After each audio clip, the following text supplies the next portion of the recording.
I would love to talk about the opportunity and the challenges around rural broadband access. 40%, I believe, of our rural areas today lack access to high-speed internet connectivity. Connectivity and broadband in general is an entire state problem that needs to get addressed.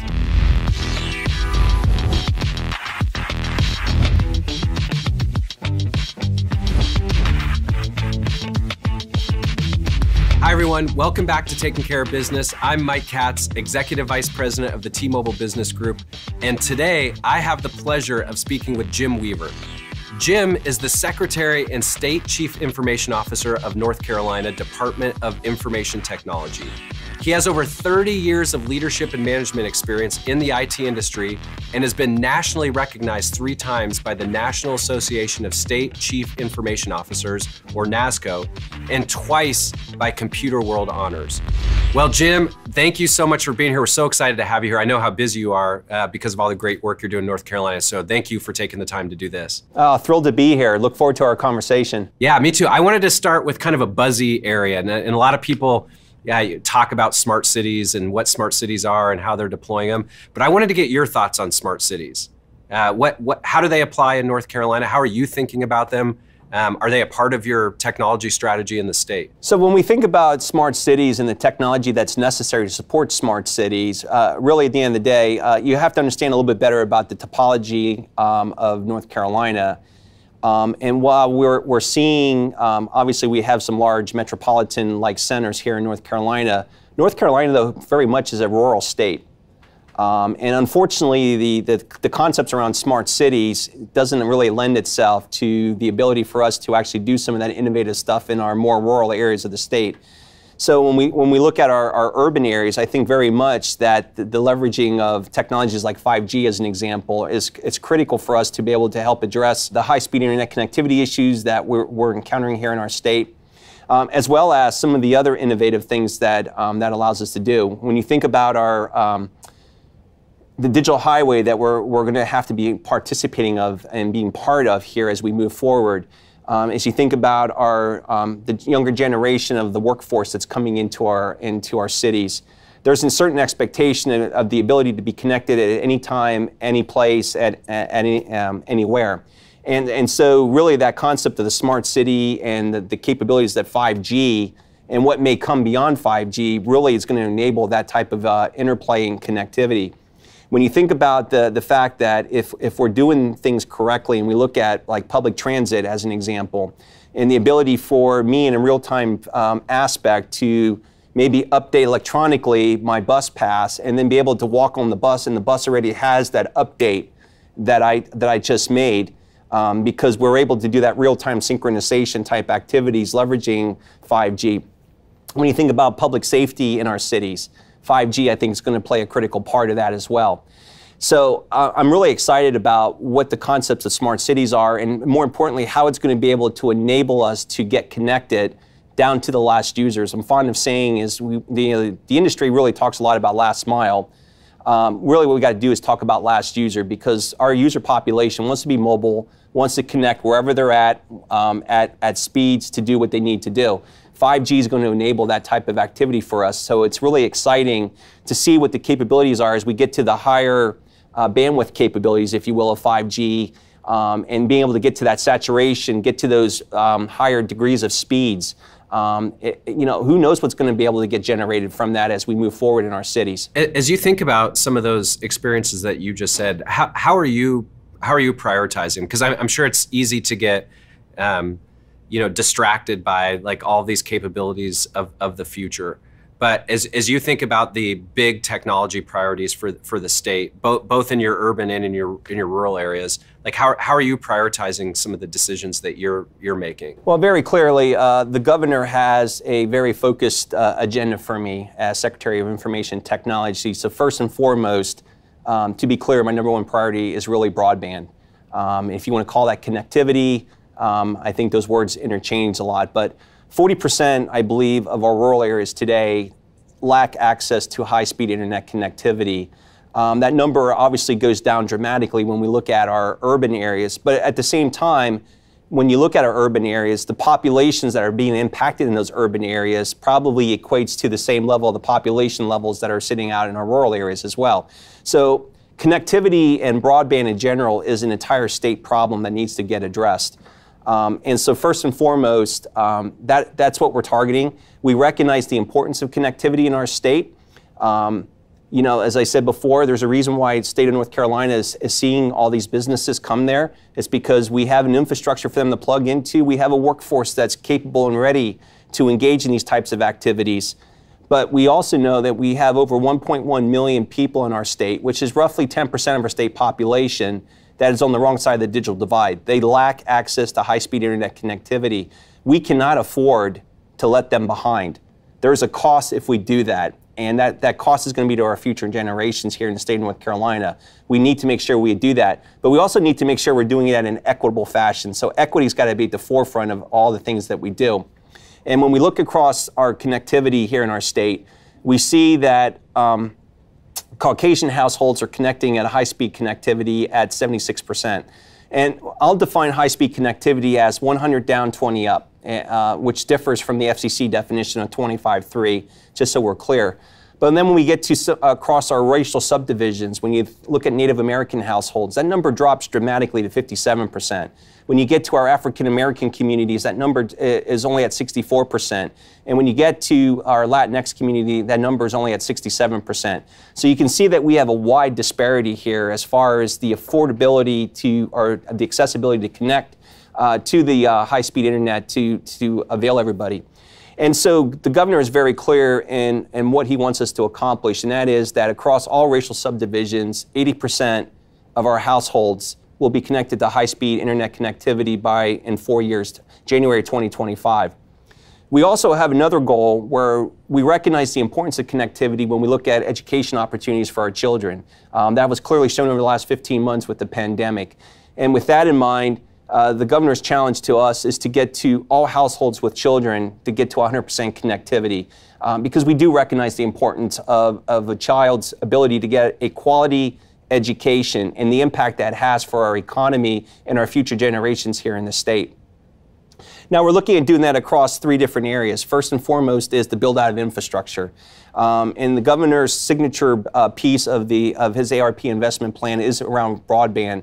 And so he's proposing a $1.2 billion investment in broadband for the state of North Carolina. $600 million of that is actually targeted for the build out of infrastructure.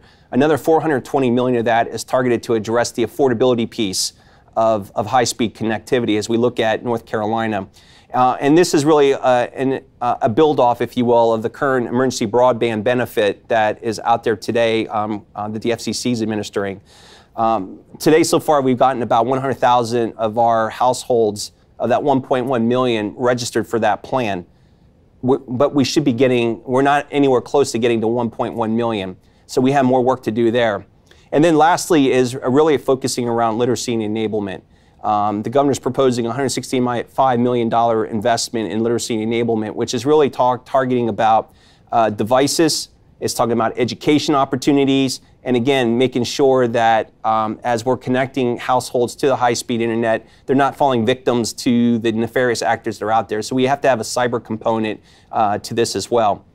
And so that we have a very vigorous schedule, I guess you might want to say, for the next 4 years to work around cyber. It really underscores the size and scope of the role. I mean, I don't know how you sleep at night. That's a busy next few years for you. It's an exciting opportunity, though. I mean, this is like we are here at a transformative moment in North Carolina. To be honest, the state's financial picture is very robust. We have opportunities coming from the federal government through the use of ARP funds. This is a once-in-a-generation opportunity here for us in North Carolina to go do some really great things that transform and impact people's lives.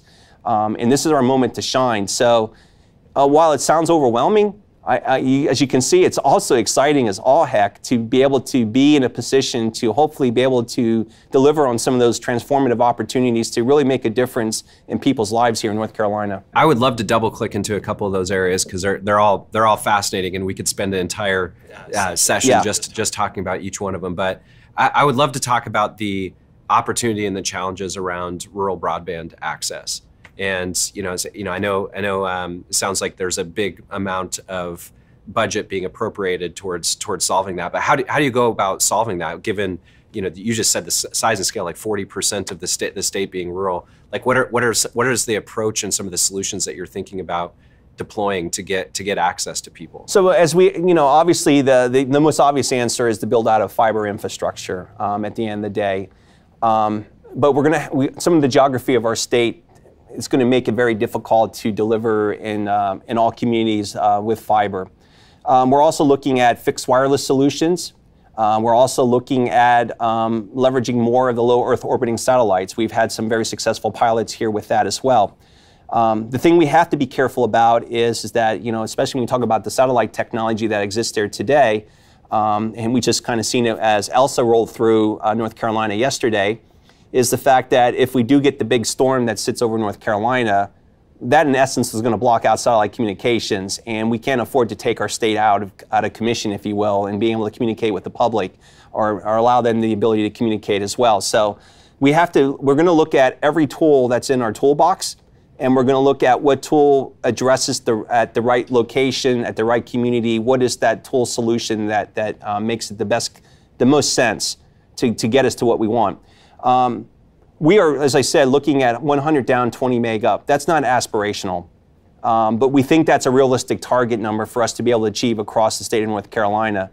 If you ask me, I would say that we're shooting for 200 meg symmetrical, but in 4 years, 200 meg symmetrical, who knows what it's going to be, right? As technology continues to evolve, as we start looking at IoT. And IoT devices, and I think we saw during the pandemic examples across the country where IoT devices played a huge role. I can think of some colleagues out in the West Coast in California that were able to leverage IoT devices in the sewage lines to predict the next outbreak of COVID within their city.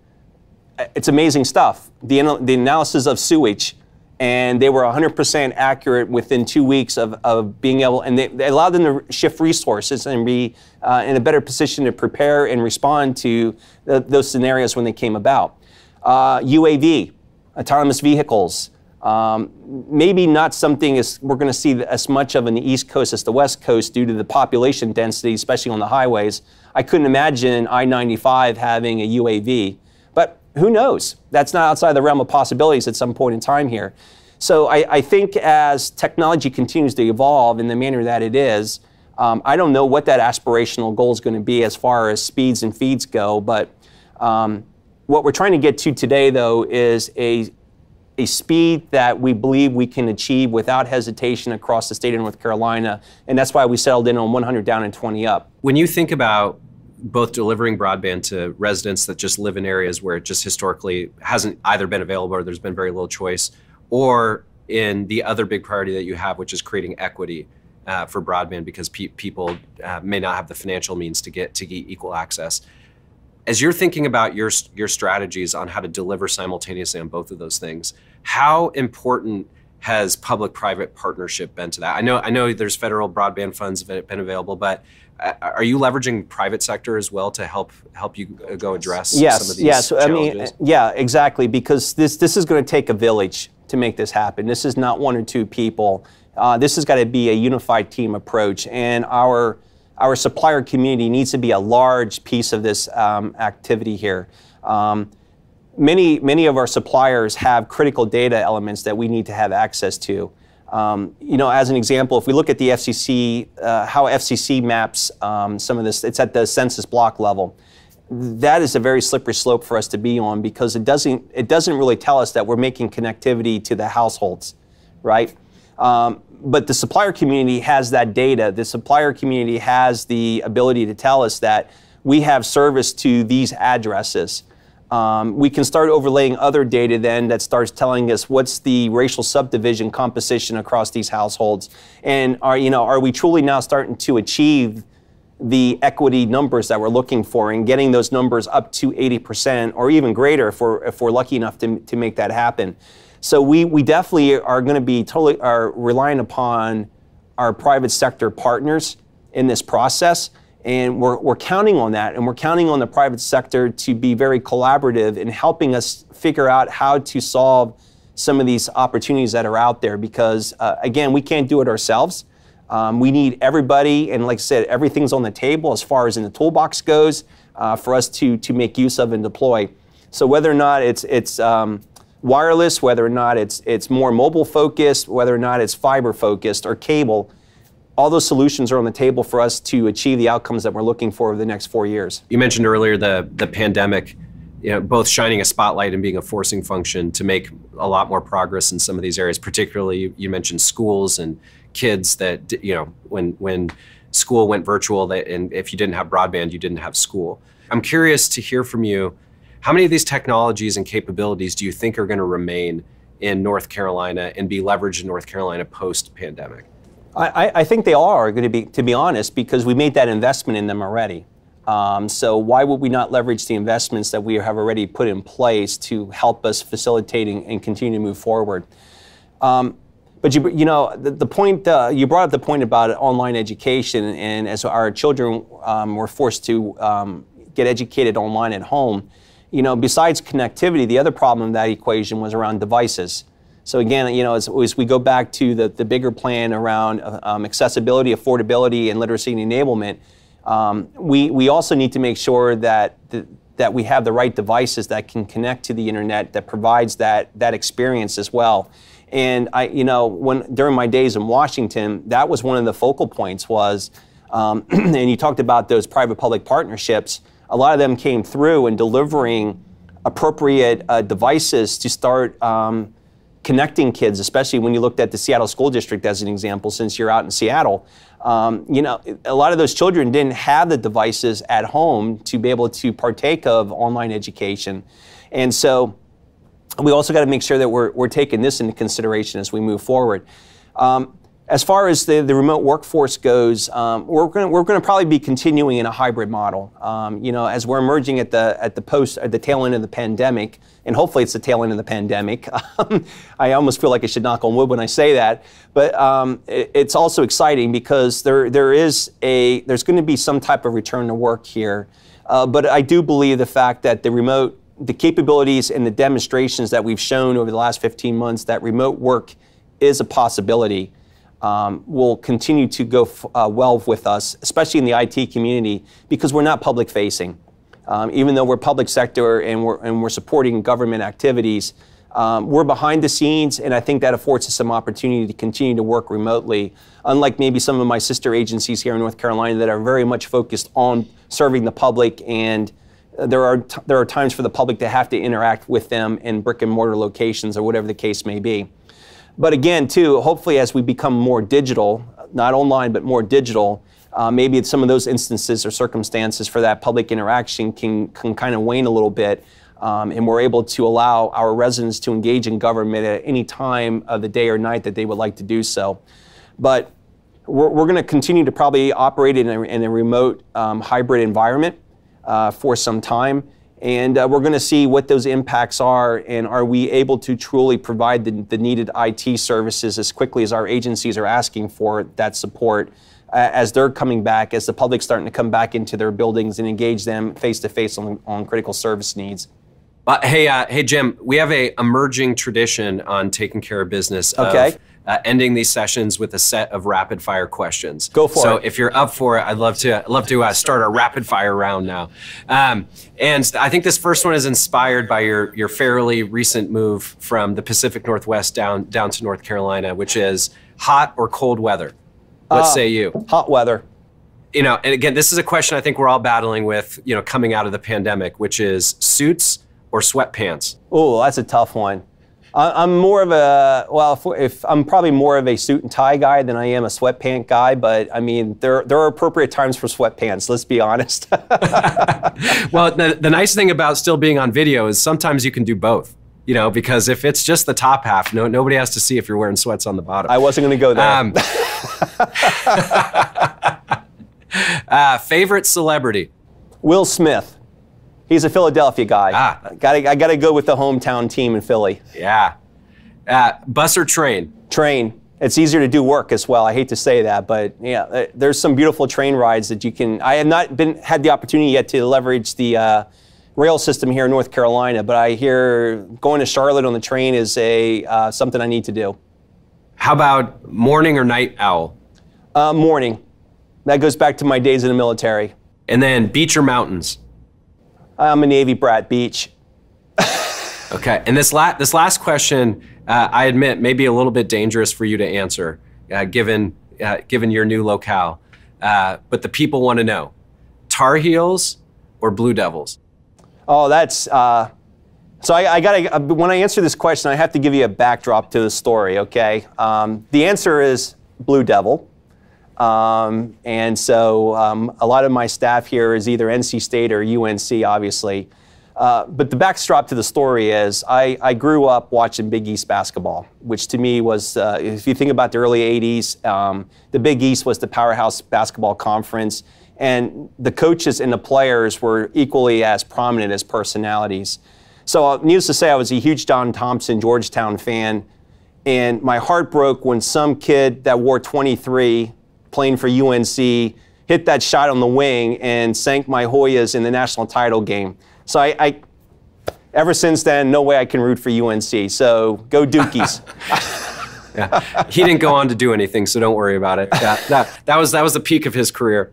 Yeah, little did we know that we were watching greatness then, to be honest. But yes, it was Sleepy Floyd's pass. They got picked off, and it's just like, oh my gosh. I think you'll have half the state that will forgive you for that one. Jim, hey, thank you so much. It's look, I think the citizens of North Carolina should be really proud that they have you working on these issues, and they have somebody that's so focused on creating equity, creating opportunity, and really the things that you're doing do that in today's modern world. If you don't have these connections, if you don't have access to broadband, it's hard to. It's hard to have opportunity, whether it's with school, whether it's in your job, whether it's even access to healthcare. And it's so exciting to hear about a leader like you and the governor of North Carolina making that such a huge priority for the state. So thank you for everything. Yeah, well, thank you for those kind words. But it's easier for me having Governor Cooper, who's very passionate about those same topics as you just noted. So it's empowering. Well, and thank you for the great legacy that you left here in the state of Washington. I know that you had that same passion when you were here, and it's made a huge difference. So thank you for everything that you're doing. Thank you for being here with us today, and it's great to get the opportunity to hear about all the wonderful things that you're doing in the state of North Carolina. Okay, thank you again for the opportunity. Thank you so much.